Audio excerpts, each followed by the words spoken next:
Morning, Leslie. Good morning, Christina. It's good to see you. I'm pretty excited that it's like springtime here in Vegas, Oh, and I nice, like that a nice. lot. Yeah, I hear little Yeah. birds out there like trying to get their game on. We have a lot of birds, including a wren nest on our front porch. So, Oh, nice. yeah, You got a waiting whole to hear the nest. babies calling to their parents. Oh, it's cute. It's cute. I love it. Here in the morning too. It's the same thing. And like Yeah. my Jay will work out and open up all the windows, and I can hear all of the birds out there Yeah. trying to call all the female birds. Right. Hey, come on over here. It's funny. Yeah. It's funny. So today I wanted to talk about Hanlon's razor. Hanlon's Good. razor. I know you've heard of this before. Hanlon's razor is the concept that when something happens, we assume incompetence, we assume confusion. Somebody just kerfuddled it. They just, oops, it was Yeah. incompetence, as opposed to somebody to being intentional or malicious, right? Right. So Hanlon's razor, it's a good tool when we're thinking about creating trust and building trust in teams to, instead of assuming malice right out of the gate, Yeah. which happens a lot if somebody's in a victim mindset, right? Yeah. When you're in that victim mindset, then suddenly everything's happening to you. Hmm. Oh, why does this always happen to me? You know, Why I are they know always people like hurting me? that who just assume that other people are lying to them when no, the world's changed. Yeah. But I think it's a fascinating theory, and I know that as a young programmer, I used to wonder what in the heck were these people wanting to do? This was idiotic, and I would assume idiotic before I would Yeah. come to a different conclusion. I didn't assume malice, but I did assume idiotic, Yeah. and um, but Hanlon's razor is a contemporary take on the idea of a razor that is cutting to the quick of something, and it comes from Occam's razor. William of Occam was a 14th century philosopher in England, and he is known for his theory that the simplest explanation is often the best.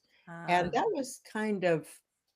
that was revolutionary in the 14th century because philosophers were coming up with really complex uh, theories of to Oh. explain things.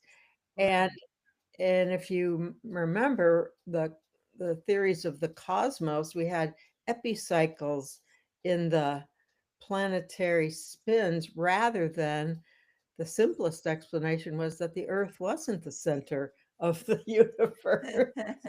Go figure. Maybe the sun was the center of our universe. We haven't gotten to even bigger ones, but philosophers were coming up with really complex theories to explain things, and mostly what they were trying to explain it at that particular period of time was the existence of God Mm. and how that worked with science, which was just starting to burgeon. So Occam's razor was a really important philosophical development in that it told people to quit coming up with these complicated, Yeah. ridiculous theories like epicycles Uh-huh. Uh-huh. and um, and come up with the simplest explanation. And so Hanlon's razor is similar. It's not to come up with the simplest explanation, but it's to allow explanations other than Right. someone's trying to hurt me or this Yeah. is this is aimed at me or Right. Why does and this always happen to me? yeah, and That was my story.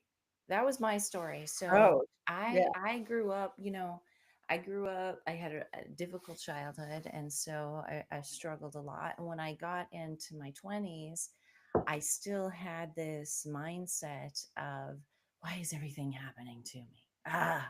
Again, of course, this always happens to me. Or, of course they did it on purpose. Well, I knew it. I saw it coming. They were totally going to take advantage or try to get one up on me. Or, that was me. And that's in fact where Lucky Girl came from, is that I was, what happened? I had a flat tire one day. And of course, I was like, oh, of course, there is a God and God hates me. Like I was like, here we go again. And I stepped back and I thought, how much longer am I going to have this line of thinking, this victim mindset? And I said, what can I do to change it? What can I shift? How can I change it? And I was like, you know what? I'm going to start thinking maybe that I'm lucky. The opposite of being a victim, just all out there with the world out to get me, right? At every moment or on every corner. The opposite of that is incredible fortune, unexplained, and just random opportunistic. So that's where I started saying, lucky girl, lucky girl, lucky girl. And it really helped shift my mindset to, instead of this happening and then me going down this rabbit hole of victimization, instead I'd go, oh, I'm so lucky that this happened because this and this. And I really started thinking, in fact, that we can create our own luck, and that we can create our own opportunities, and we don't have to sit around and wait for something to happen to us, either negative or positive, right? We can Mhm, go out there and we can create opportunities for ourselves. So mhm. that was a big thing for me, because I just didn't trust anything or anyone. Yeah, that's Yeah. huge. Yeah. And it's so fascinating that you figured out that you just had to stop your way of perceiving the Yeah. world in order to, avoid these ways of thinking. Yeah. Because the things were going to happen to me regardless. The things were going to happen. It was just my take on them and how I processed them, about whether or not somebody had done it intentionally, whether um, somebody in my neighborhood threw down those nails on like they were trying to get me. Like, who would possibly have done it? I don't even speak to any of my neighbors. I don't even know anybody. It wasn't like, you know but that's how it was. And so a lot of that comes from when we're young, right? When we're young, we have this black and white thinking. But Mhm, as we get older and we mature and we have a little bit more methodology for processing, we have people around us who can help us process. We have experiences that give us the wisdom, right? And then we can start to, using deductive reasoning, go, oh yeah, you know what, maybe they didn't throw a bunch of nails down on behind my tires to make me have a flat tire on purpose. Maybe that's not the case. And maybe it was just somebody dropped them accidentally. It was yeah, just a matter of incompetence. It was just a matter of somebody being careless rather than somebody being intentionally yeah, mean to me. And I see this in my kids. I mean, they're starting to become teenagers, so they're starting to get up out of that a little bit more now, mhm, as they have more experience and wisdom. But even in the workplace, right? You've seen this in the workplace before. I worked in academia as an undergrad, as part of my work study. So mhm. I would work, and it was amazing to see grown adults in academia, in the chemistry department, just at each other. Oh, can you please? And they wouldn't talk to each other. They'd call down to the office. So I would be the one picking up the phone, and it would be Professor Smith calling. can you please tell Professor Johnson to get their yogurt out of my refrigerator in my lab? Like it, like they're doing it on purpose. I can't believe I've told them numerous times, and it turns out it would be like their grad student or something. It would just Yeah, be, or they were in a hurry and somebody just tossed it in the nearest fridge. And I know that it's Dr. Johnson just messing with me again, it would be, and I was like, oh my gosh, they're acting like children. But the whole yeah, department was like that because there just wasn't any trust or communication between anybody, you know? right. And the assumptions are, let me put it this way, not making assumptions is so important for trust. You can't make the assumption that somebody is evil or doing bad things just to hurt you Yeah, and then hope to be able to develop a trusting environment. It's not going to work that way. right. So just So, learn ways to. then to kind of process that is, think about it against what we know. Mhm, Well, what do we know? I know that my lab is on the way to Dr. Johnson's office and they had a class and they probably just tossed their lunch in there really quickly because they were running late because they had a flat tire on the way. Like whatever, we can process it against facts and what we know. mhm, We can pause and we can look at the history.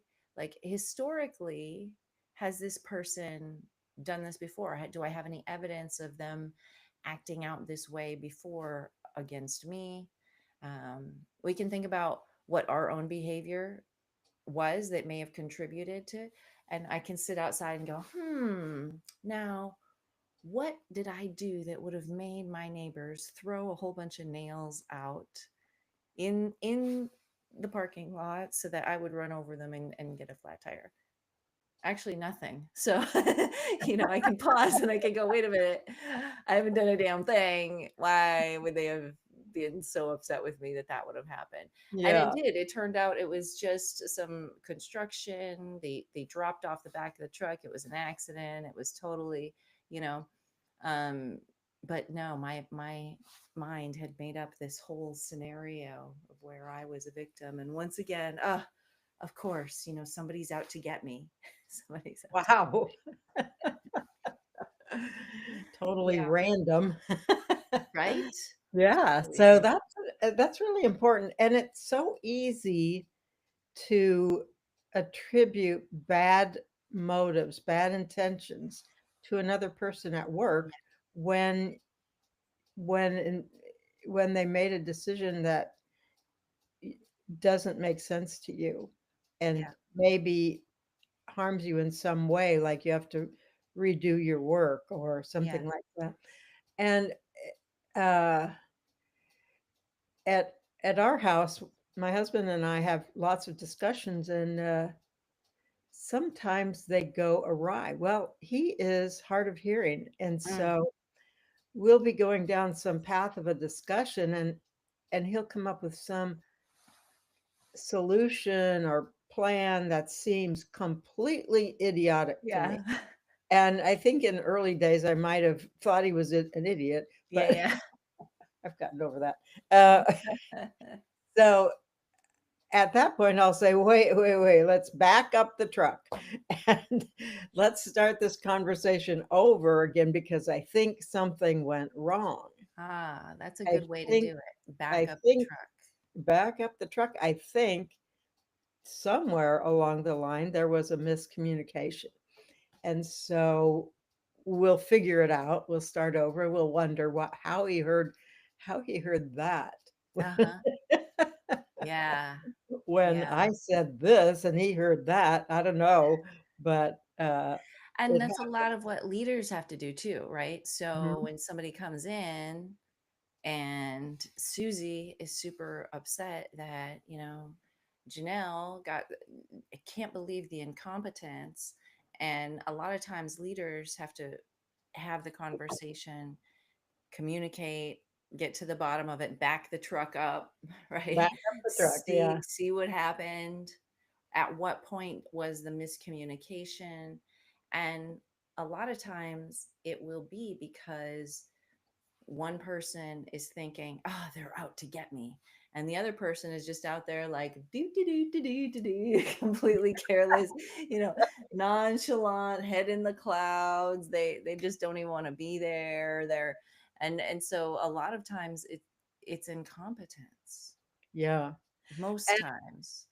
I think one way for leaders to resolve these kinds of issues, especially if someone comes to you as a leader and is really mad about some decision you made and you're puzzled about what is their understanding, is simply to be curious and not be judgmental, but to be curious and say, let me understand how or what you believe that decision is. Let's start at the beginning and tell me what your understanding is and why you think it's a mistaken decision rather Yeah. than you idiot.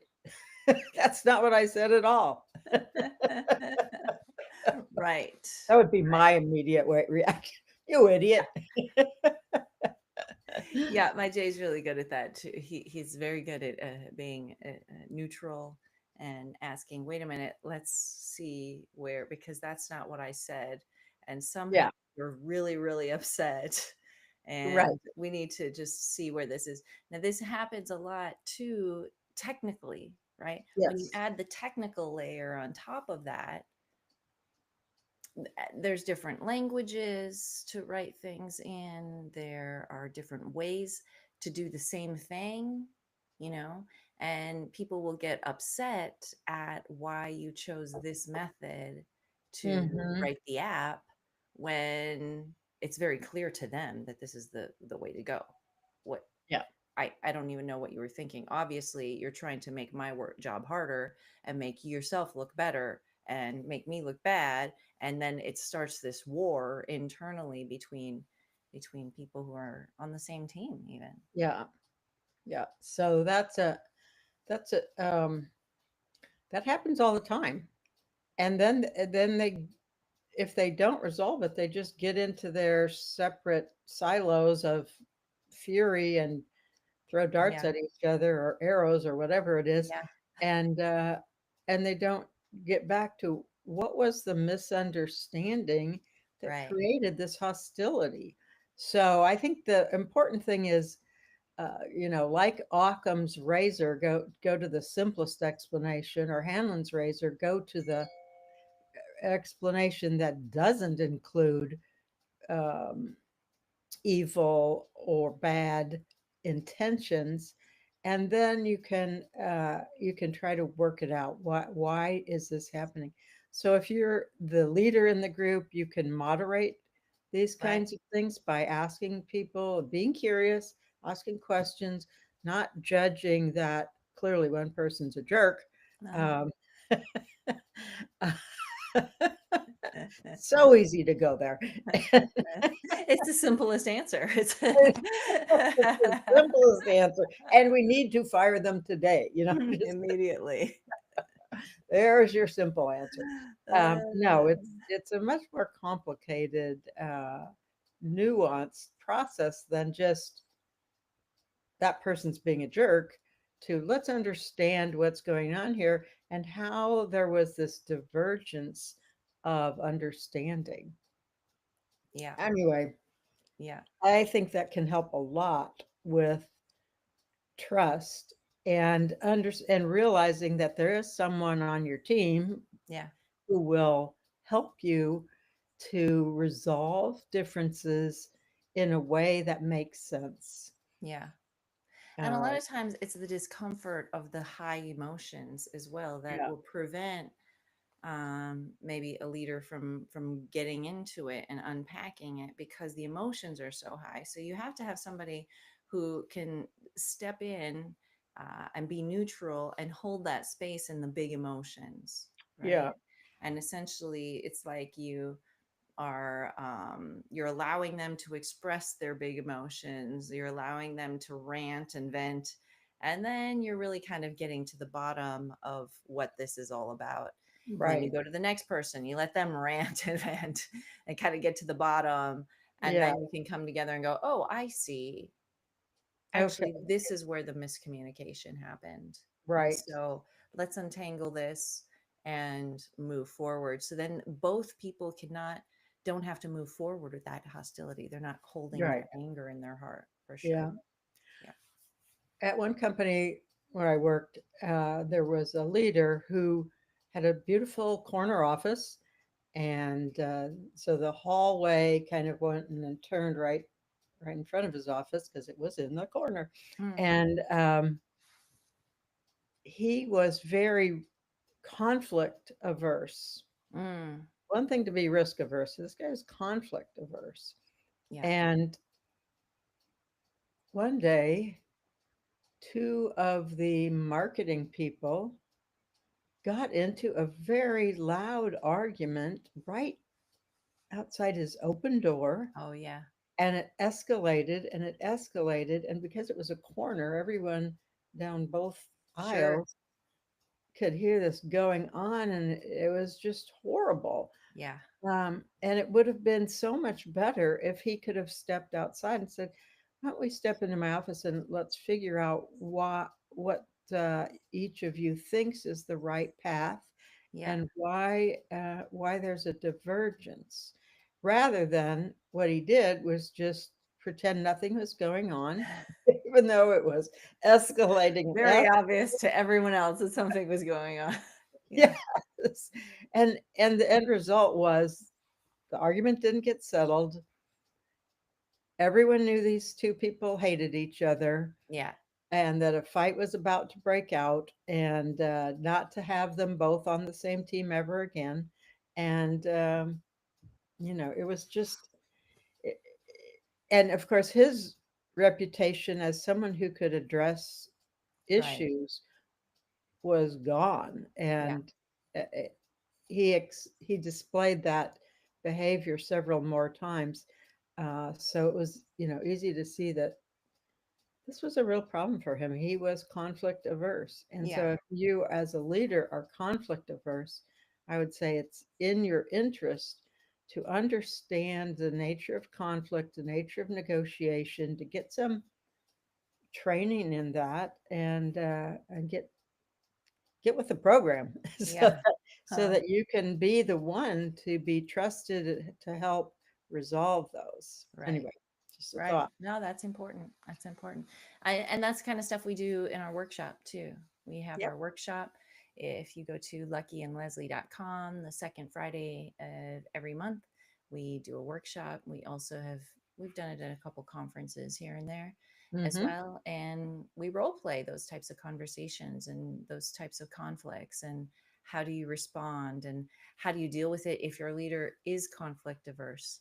How Yeah. do you deal with it if you're a leader and you are conflict averse and you need to learn how to unpack and get to the bottom and become a detective in that scenario so that you can help each person process their anger and really get to the facts of what Right. happened and where the miscommunication was. Yeah. It is pretty much true that most people are trying to do a good job, Yeah. and they're not trying to incite riots at your Right. office. Mm-hmm. They're not trying to purposely set off fights at work. Yes. Uh-huh. They're not trying to make the wrong decision about Right. products. They're trying to do a good job.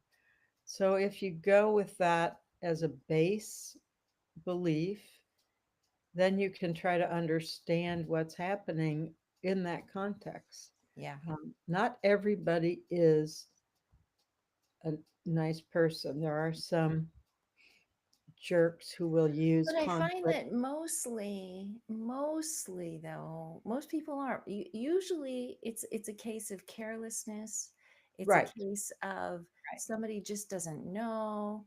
It's a case of somebody was in a rush on the way to class. They had their yogurt. It was the first refrigerator that they passed, so they tossed their yogurt into the fridge in the lab really quickly. Um, And it's not like, oh, ha ha ha, I'm going to take this yogurt and place it exactly right here just to upset professor, like it's very rarely that. There, I'm not Yeah, saying that doesn't exist, right? right. But in most cases, it would do people well to assume that, just give people the benefit of the doubt. They're Yeah, just being careless. They that's just right. don't know better. Yeah. Yeah. Yeah. Anyway, that's all I have for today. I wanted to talk about that because it was a personal story for me. Mhm. And how I changed my results and my perspective. Because in my 20s, everything was like that all the time. Like, And ah, I here think we there are a go, lot of people happening who are again to like me. that, who have the foundational belief, probably from their childhood, that people are lying to them, Yeah. people are mean to them on Mhm. purpose, and it serves them so poorly to have that belief. They need to go to, "I'm a lucky girl," or "I'm a lucky guy," That's right. That's right. as It their certainly changed foundational my, belief, yeah. and everybody is nice to me. Yeah. And if they're not, it's just an accident. And Yeah, it's their stuff. It's not mine. I don't have to take right, it on. I don't have right. to get into it. Yeah. Yeah. Great, Awesome. thoughts today, Christina. It's a good topic. It's Appreciate a good it. topic. Yeah. All right. Well, thank you. I hope you have a wonderful rest of your day, Leslie. Thank you so much. All right. Adios. See ya. Bye-bye.